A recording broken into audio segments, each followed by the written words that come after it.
হরে কৃষ্ণ কৃষ্ণ কৃষ্ণ হরে হরে, হরে রাম রাম রাম হরে হরে। আজ একটা বিশেষ দিন। আজ হচ্ছে রামনবমী। রামনবমী কি জন্য পালন করা হয় তাই আজকে জানবো। আসুন শুরু করা যাক। ভগবান শ্রী রামের জন্মদিন রামনবমী হিসেবে পালন করা হয়। রাম ভগবান বিষ্ণুর সপ্তম অবতার এবং চৈত্র মাসের নবম দিনে এই উৎসবটি পালন করা হয়। এটি সাধারণত মার্চ ও এপ্রিল মাসে হয়ে থাকে। ত্রেতা যুগে ভগবান বিষ্ণু রাম অবতার রূপে অযোধ্যা রাজা দশরথ এবং রানী কৌশল্যার পুত্র রূপে জন্মগ্রহণ করেন। ভগবান শ্রীরামের উল্লেখ্য যে শুধু প্রাচীন হিন্দু গ্রন্থে আছে তাই নয়, বৌদ্ধ ও জৈন ধর্মেও ভগবান শ্রীরামের উল্লেখ পাওয়া যায়। রামনবমী উৎসবটি অশুভ শক্তিকে পরাজিত করে ভালো শক্তিকে প্রতিষ্ঠা করার দিন হিসেবে পালন করা হয়।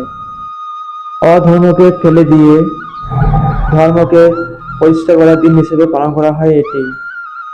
এই উৎসবের দিন সকালে সূর্যদেবকে জল প্রদান করা হয়।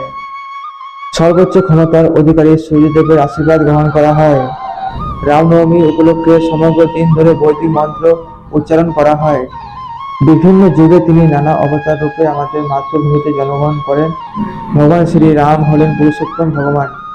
সবশেষে বলি, রাধে রাধে, হরে কৃষ্ণ। বন্ধুরা, ভিডিও যদি ভালো লেগে থাকে তাহলে অবশ্যই like, comment, subscribe and share করে দেবেন। ধন্যবাদ।